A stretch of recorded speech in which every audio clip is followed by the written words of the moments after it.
Hello everyone, I'm Sam from the No Wonders YouTube channel, and today we're going to look at the different maps of Ark Nova. I'll share my thoughts and strategies on the 8 different maps that are available to play on Board Game Arena. I haven't played the Geographical Zoo or Rescue Station maps, so I won't pretend to know what I'm talking about there, and I will briefly touch on the beginner maps at the end of the video. I'm currently ranked just outside the top 50, and since Ark Nova's been released on Board Game Arena, I've won 67 games out of 84 played. This is mostly at a 2-player count, which is what the current Arena season is, but I think a lot of these thoughts will still apply to all player counts. Map number 1 is Observation Tower, and the basic premise of this map is you get 2 appeal every time you flip a standard enclosure next to this tower. As with all the maps in Ark Nova, you really want to leverage the map ability as much as possible. In an ideal world, that would mean building 4 separate enclosures around each of the hexes that surround the tower. They don't have to be size 1 enclosures, just as long as they're different. And you want to try to fill them up as early as possible. The early extra appeal is a great way to kickstart your income. That can make it a little tricky if your first animal requires a water tag, as there's really only a couple of enclosures that can touch the tower and water, but it's still doable. The interesting spots on the map in the early game are the 5 money down here, 1 reputation, and obviously the tower. So we generally want to be starting around the bottom left, but it's also possible to start in the top left and make your way down. The observation tower works if you flip, then unflip and flip the enclosures again, so it can make release projects slightly better on this map, or if you play early birds or reptiles that get moved to the aviary or reptile house later, that's a good way of triggering the observation tower more than once. For every map I'm going to talk about 3 specific sponsor cards: the Geologist, Hydrologist, and Archaeologist. The Geologist gives you 1 money back every time you cover a space that's next to a rock. On this map there are 17 of those spaces. That's slightly below the other maps, but the plus side is all these spaces are basically the first 17 spaces on the map that you want to fill, so the early money is useful. For the Hydrologist there are 15 spaces on the map, and I would say it's rarely worth playing the Hydrologist here. These spaces are generally the last ones that you're going to be filling out on the map, and you might not even reach the ends to get the bonus CP from it. The Archaeologist gives you a bonus reward every time you cover a reward on the border of your map. On this map there are 5 of those spaces, which is higher than most other maps, so it's quite good. If you just take the money each time, it can be 25 money for free basically, but the early reputation can also be useful. The map-specific conservation project reward for playing a sponsor with money is not too exciting. I probably wouldn't aim to get this early in any game, but keep it in mind as an option to get some more points as your last 1 or 2 rewards. Another thing I'm going to talk about for every map is how easy it is to place buildings, in particular the large bird aviary and the reptile house. One thing I like to keep in mind when I'm placing them both is that I want to have them touching both rock and water, in case I get animals that require either of those tags. On this map, the rock and water are quite separated. All the rocks are on the left hand side and all the water's on the right hand side. So if you're planning on building either of these, it would have to be in the middle somewhere. There are plenty of spots to do it, but just keep it in mind and don't block it off if that is your plan, because you will be doing the majority of your building on the left hand side in the early game. Late game there's plenty of room on the right hand side of the board for size 5 enclosures, but also keep in mind no rocks. The second map is Outdoor Areas, and every standard enclosure that's touching this gate has +2 capacity. So again, like the observation tower, you really want to make use of this and have 4 separate enclosures touching these gates. You have the option of starting down here if you want to start with a large animal, but that won't be necessary in most games. Typically I like to start on the left hand side to get the early reputation and partner zoo. The second partner zoo can allow you to upgrade build quite early, which is useful for getting through these annoying blocks. The only annoying thing about Outdoor Areas is it's difficult to play large animals with rock tags. There's only 1 rock within touching distance. Without the need to build a lot of large enclosures, this is probably a map that you don't want to fill up completely, and that's just as well because there's no money rewards on the floor. The main benefit that you're going to get from not building large enclosures is the ability to build more kiosks and pavilions, or just building less in general. The conservation project reward of 1 CP is not too exciting, but it can be some useful endgame points, as can be unlocking your 4th worker, which does give a point. On this map in particular, I think unlocking the size 2 enclosure bonus is quite nice. It's very easy to place them around the gates or just in other areas of your map for small animals. And interestingly, there's no reward for getting a 4th partner zoo, but you do get 2 CPs if you get a 3rd uni, so that's quite a good option on this map. For Geologists, there are 19 different spaces next to rocks. That's around average, but a lot of these are far away and isolated. You don't necessarily want to go to them all. For Hydrologists, there are only 15 spaces next to water, which is below average. And again, these are more your late game spots, so I wouldn't necessarily play Hydrologist here. For Archaeologist, there are only 3 border spaces, but it could be pretty funny to get 3 extra partner zoos, although there's no reward for getting a 4th one, so it's probably not worth the time. But it could be a cute start to unlock a second worker really quickly. Map 3 is Silver Lake, aptly named because there is a giant lake in the middle here and it's surrounded by money. The early money allows you to continuously build while having good tempo to still play animals. And another key point about this map is that there are 2 spots that give 1 reputation. I like to start with universities on this map. The early reputation from them and these 2 spots here means you're going to be upgrading cards and getting a second worker very quickly. It makes a lot of sense to go for these reputation spots early, so if you're starting somewhere around the bottom left, it's fine. The thing that makes this map really good is the unique Determination Conservation Project reward. This lets you have another turn immediately after you claim it. Think about how strong your late game actions are. Getting 2 of them in a row can make this map really hard to beat. You should always try to set up your late game so you're supporting a conservation project and then getting an extra turn straight after, to either play animals or support another project. If you have an eagle as well, you can even make it 3 turns in a row. For Geologists, there are 14 different spaces next to rocks. That's very low, and these spots on the right hand side of the map are going to be built in the late game, if at all. For Hydrologists, there are 22 spaces touching water. That's an incredibly high number. Not the most of any map surprisingly, but enough to make it worth playing. Especially around the lake, in combination with this 2 money, you can actually make building a net positive action for getting money. This gives incredible value early on. But if you want even more value, Archaeologist has 7 border reward spaces. That's the most of any map. While getting 2 money each time you use it is not great, it's a really easy way to pump up your reputation early, and get a second worker before the first break potentially. So Hydrologist and Archaeologist I would both be looking to snap if you see them. In terms of space, this map is fairly wide open. There are plenty of spots that touch both rock and water, so you shouldn't have any trouble placing your bird aviary or reptile house late game. There's no reward for unlocking your 4th worker, but there is a 2 CP reward for your 3rd uni, so that's a good option. And you do get 1 CP for your 4th partner zoo as well. Map 4 is Commercial Harbour, and once you have a building connected to this spot on the map, you can sell 1 card each turn for 3 money. It is good to connect to this spot early, but it doesn't have to be the first thing you do. It's usually a good idea to build around the left hand side to get the early reputation and connection. The ability to sell your cards each turn has quite a few implications. It does make just snapping a card from the display slightly worse. Instead of getting 2 cards, you're only getting 1, so you're basically costing yourself 3 money each time you do it. That's not to say it's always a bad move, just something to keep in mind. Abilities that remove your cards such as sunbathing or pouching become a lot worse, because you already have a use for all these cards. But on the flip side, abilities that give you cards become a lot better, such as Hunter, Perception, Sprint, Scavenging. At worst, you get a card that you don't want and you can sell it for 3 money.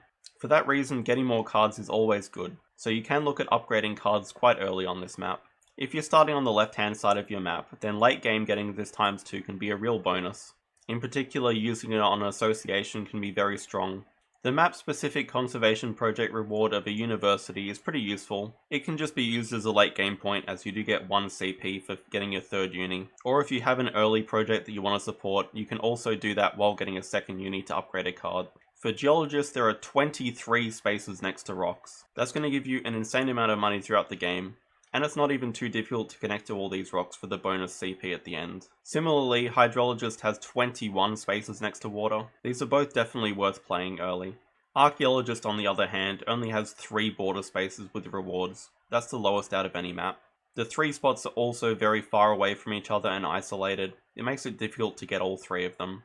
It's a sponsor that you could easily pass up, but it could be funny if you have a use for a lot of the ×2 abilities. In terms of the map, there are plenty of spaces that touch both rock and water, but the map is quite narrow. There are not too many spaces to put a bird aviary or reptile house. If you do plan on building one, it's something that you're going to have to think about nice and early, as it's very easy to block your only spaces, as I have done many times. Map 5 is the Park Restaurant, and for every space that's covered next to the restaurant, you get 1 bonus income. This is something that you want to do as quickly as possible, as a 5 income advantage over other maps is a pretty big deal. It means sponsors that place buildings on the map are quite good. Things like cable car or aquarium can fit around the Park Restaurant quite nicely.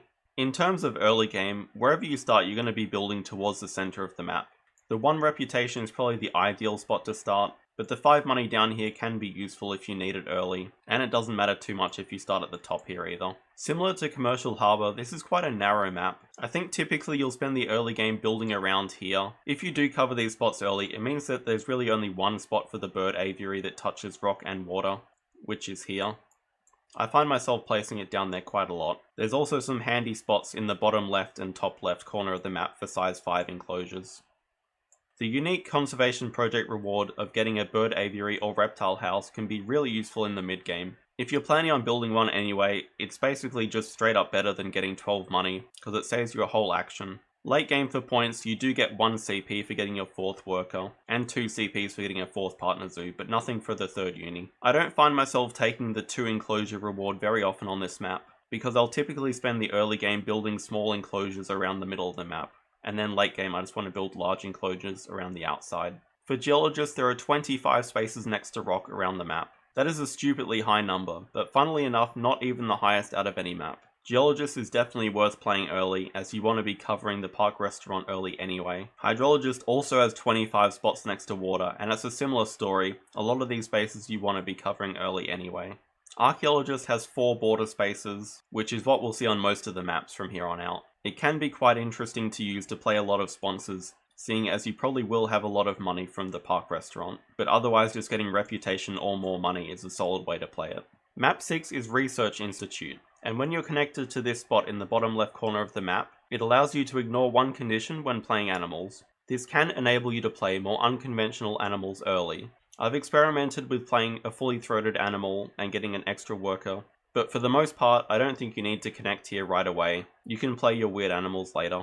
Another thing to keep in mind is that it won't ignore rock or water tags. The more interesting spot on the map for me is this free university. Usually I'll start in the bottom right to get a combination of the reputation and money and then work my way up to the university. In 2-player games, getting a second university before the first break is nice to upgrade a card early, probably build. It's going to be a lot trickier to do that in 3 or 4-player games, so it's probably not as big of a rush in those player counts. Overall though, it does make Side Entrance a much better card than usual, which I find it hard to believe I'm saying as it's already one of the strongest cards in the game, but it can allow you to get this early second uni while still connecting to the Institute relatively early. This spot in particular is nice because it has 5 different spots around it for unique buildings, which can be up to 10 income. I find it amusing that they gave this map the Clever ability as a conservation project reward. It is fitting as it's a research institute, so you would expect them to be clever.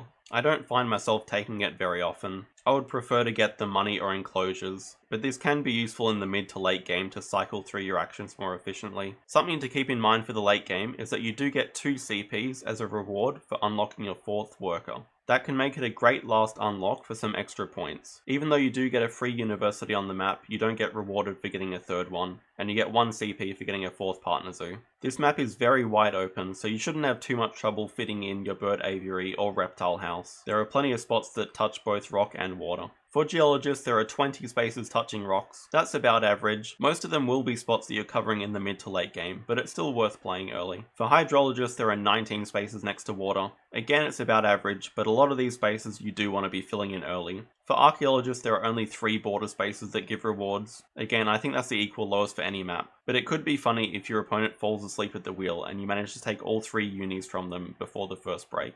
Map number 7 is Cream Parlors, and it's my favourite map because I really love the name. It has these 3 special rewards on the map that give a kiosk when they're covered. If you cover all 3, then all your kiosks give +1 income. This is something that you should try to do as quickly as possible. Just the fact that it gives you 3 kiosks and then they have more income can let you really snowball ahead with money. It makes any sponsor that places a building on the map really good, as it'll help you traverse the map, as these kiosks are quite far apart. Sponsors that gives buildings are doubly good, because as well as unlocking these kiosks early, they're also going to generate money from touching the kiosks themselves. It also makes Side Entrance unbelievably good, as you can start on one side of the map and get the kiosk on the other side as well. The other interesting spots on the map are the 2 single reputation spots and the 5 money spot. It can make starting on the left or the right of the map both viable. Getting this second reputation might become a bit of a distraction, as you do really want to get these kiosks down. The Conservation Project reward of pouching 2 cards as an income is really strong. I wouldn't necessarily unlock it in the early game,